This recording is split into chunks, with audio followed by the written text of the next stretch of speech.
are 15. You are 15, said old Mitsima in the Indian words. Now I may teach you to work the clay. Squatting by the river, they worked together. First of all, said Mitsima, taking a clump of the wetted clay between his hands, we make a little moon. The old man squeezed the lump into a disc and then bent up the edges. The moon became a shallow cup. Slowly and unskillfully, he imitated the old man's delicate gestures. A moon, a cup, and now a snake. Mitsima rolled out another piece of clay into a long, delicate a long, flexible cylinder. Hooped it into a circle. Hooped it into a circle and pressed it onto the rim of the cup. Then another snake, and another, and another. Round by round, Mitsima built up the sides of the pot. It was narrow, it bulged, it narrowed again towards the neck. Mitsima squeezed and patted, stroked and scraped, and there at last it stood, in shape, the familiar pot of Malpai. But creamy white instead of black, and still soft to the touch. The crooked parody of Mitsima's, his own, stood beside it. Looking at the two pots, he had to laugh. But the next one will be better, he said, and began to moisten another piece of clay. To fashion, to give form, to feel his fingers gaining in skill and power. This gave him an extraordinary pleasure. A, B, C, vitamin D, he sang to himself as he worked. The fat's in the liver, the cod's in the sea. And Mitsima also sang a song about killing a bear. They worked all day, and all day he was filled with an intense, absorbing happiness. Next winter, said old Mitsima, I will teach you to make the bow.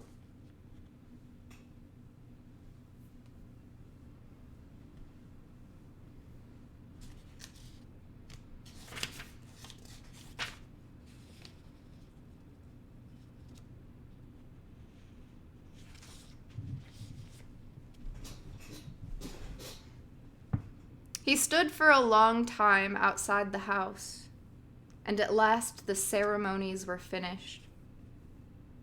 The door opened, they came out. Koflu came first, his right hand outstretched and tightly closed, as though over some precious jewel. Her clenched hand similarly outstretched. Kiakimi followed. They walked in silence, and in silence behind them came the brothers and sisters and cousins and all the troop of old people. They walked out of the pueblo, across the mesa. At the edge of a cliff they halted. Facing the early morning sun, Koflu opened his hand. A pinch of cornmeal lay white on the palm. He breathed on it, murmured a few words, then threw it, a handful of white dust, towards the sun. Kyakume did the same. Then Kyakume's father stepped forward, and holding up a feathered prayer stick, made a long prayer, then threw the stick after the cornmeal. "It is finished," said old Mitsuma in a loud voice. "They are married." "Well," said Linda, as they turned away. "Pueblo? Dude, you're welcome." "It is finished. They are married." "Well," said Linda, as they turned away. "All I can say is it does seem a lot of fuss to make about so little. In civilized countries, when a boy wants to have a girl, he just... But where are you going, John?" He paid no attention to her calling, but ran on, away, away, anywhere to be by himself.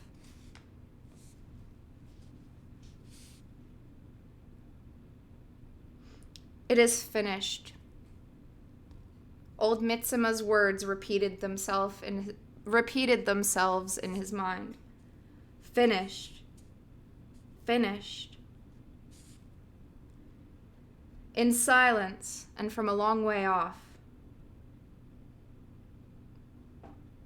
Finished. Finished. In silence and from a long way off, but violently, desperately, hopelessly, he had loved Kyakume.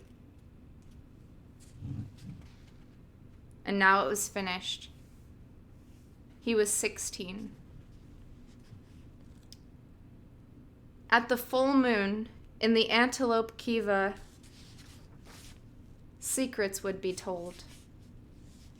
Secrets would be done and born. They would go down, boys, into the Kiva, and come out again, men.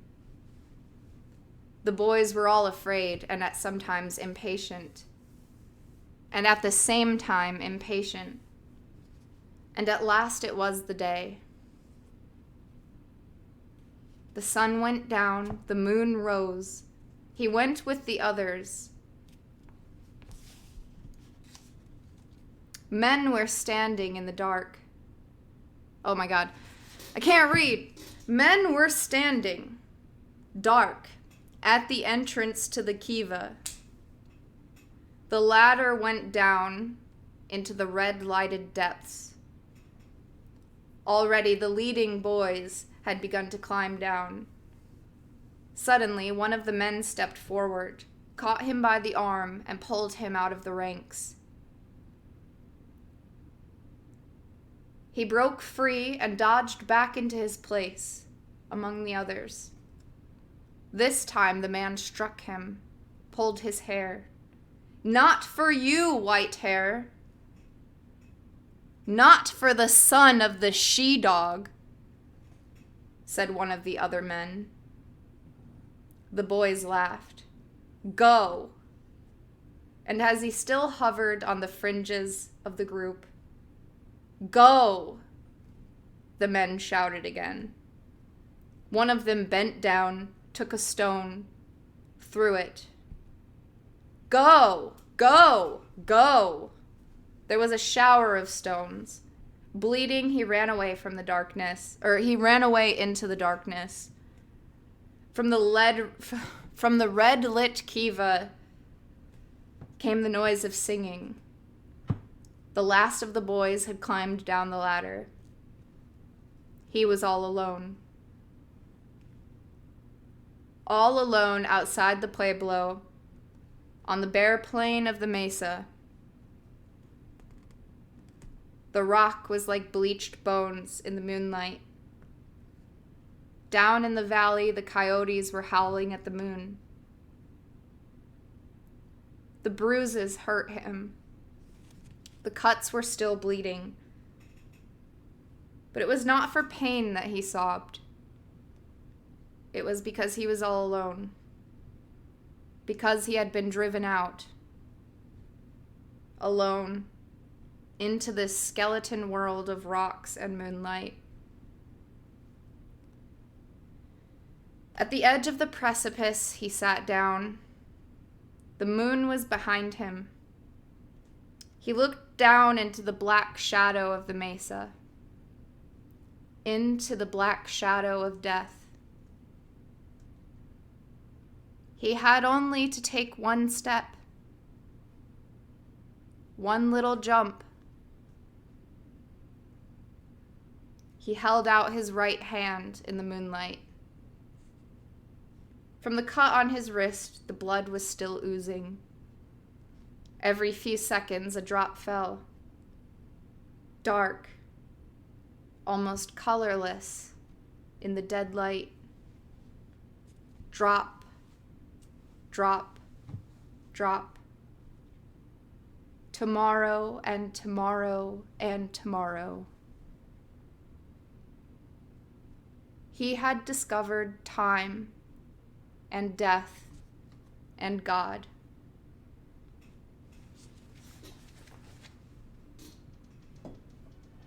He should bandage that up.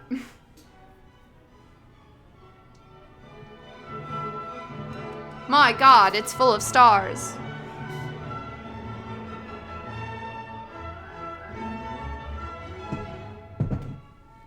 Thank you, everybody.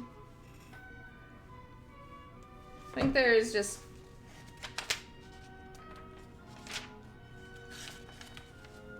We're almost to the end, boys. Alone, always alone, the man was saying.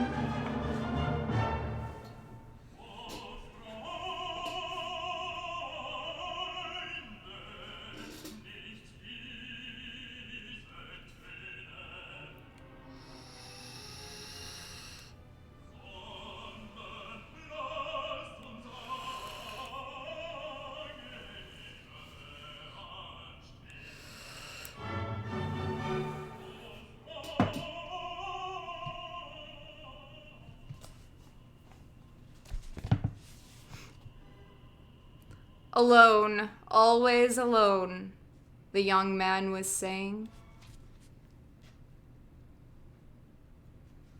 Wait, sorry. That was such a fucking... He had discovered time and death and God. Alone, always alone, the young man was saying. The words awoke a plaintive echo in Bernard's mind. Alone.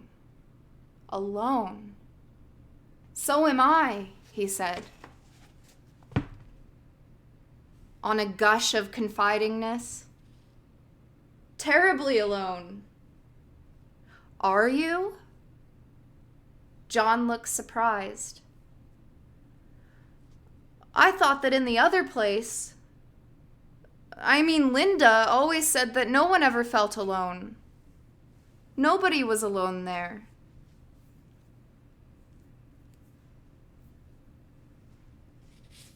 Bernard blushed uncomfortably.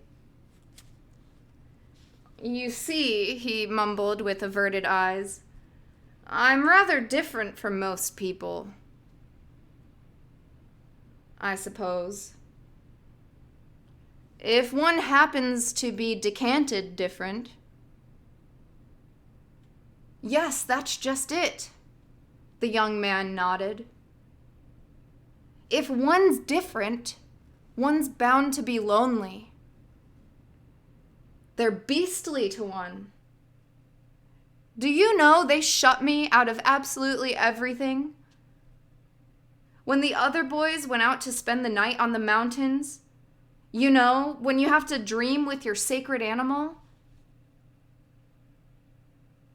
they wouldn't let me, when you have to dream what your sacred animal is, they wouldn't let me go with the others. They wouldn't tell me any of the secrets. I did it by myself, though, he added. Didn't eat anything for 5 days and then went out one night into those mountains there, he pointed. I did it by myself. I went out into the mountains. Patronizingly, Bernard smiled. And did you dream of anything? He asked. The other nodded. But I mustn't tell you what. He was silent for a little, and then in a low voice, once, he went on, I did something that none of the others did. I stood against a rock in the middle of the day, in summer, with my arms out, like Jesus on the cross. What on earth for? I wanted to know what it was like to be crucified. I wanted to know what it was like being crucified, hanging there in the sun. But why? Why? Well, he hesitated. Because I felt I ought to. If Jesus could stand it. And then, if one has done something wrong. Besides, I was unhappy. That was another reason.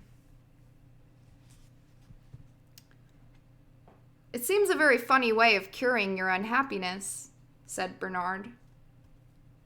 But on second thoughts, he decided that there was, after all, some sense in it. Better than taking soma. I fainted after a time, said the young man. Fell down on my face. Do you see the mark where I cut myself? He lifted his thick yellow hair from his forehead. The scar showed, pale and puckered, on his right temple. Bernard looked, and then quickly, with a little shudder, averted his eyes. His conditioning had made him not so much pitiful as profoundly squeamish. The mere suggestion of illness or wounds was to him not only horrifying, but even repulsive, rather disgusting, like dirt or deformity or old age. Hastily, he changed the subject. I wonder if you'd like to come back to London with us, he asked, making the first move in a campaign whose strategy he had been secretly elaborating ever since, in the little house, he had realized who the father of this young savage must be. Would you like that? The young man's face lit up. Do you really mean it? Of course, if I can get permission, that is. Linda, too? Well, he hesitated doubtfully. That revolting creature? No, it was impossible. Unless... It suddenly occurred to Bernard that her very revoltingness might prove an enormous asset. But of course, he cried, making up for his first hesitations with an excess of noisy cordiality. The young man drew a deep breath. To think it could be coming true. What I've dreamt of all my life. Do you remember what Miranda says? Who's Miranda? But the young man had evidently not heard the question. A wonder, he was saying, and his eyes shone. His face was brightly flushed. How many goodly creatures there are! How beauteous mankind is! How many goodly creatures are there here? How beauteous mankind is. The flush suddenly deepened. He was thinking of Lenina, of an angel in a bottle green viscose, in bottle green viscose, lustrous with youth and skin food, plump, benevolently smiling. His voice faltered. "Oh, brave new world," he began, then suddenly interrupted himself. The blood has left his cheeks. He was as pale as paper. "Are you married to her?" he asked. "Am I what?" "Married. You know, forever." "They say forever in the Indian words. It can't be broken." "Ford, no." Bernard couldn't help laughing. John also laughed, but for another reason.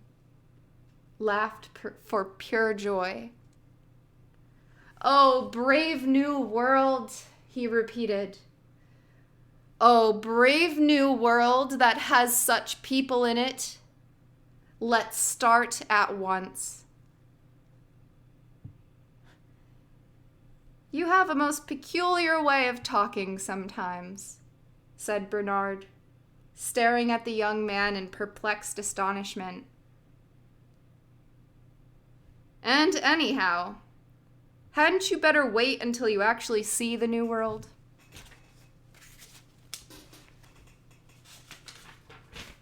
The end of chapter 8. They said it. They said the thing.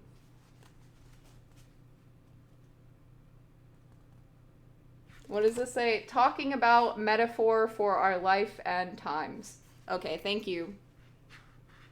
Thank you, annotation.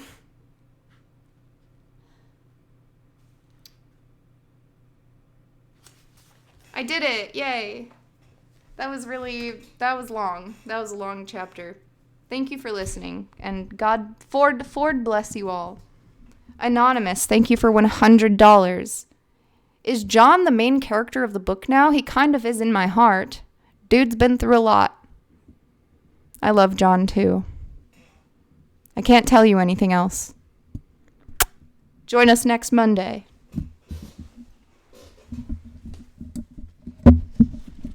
I think we're over halfway through the book, though.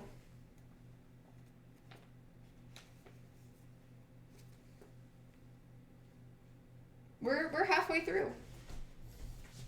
Yes.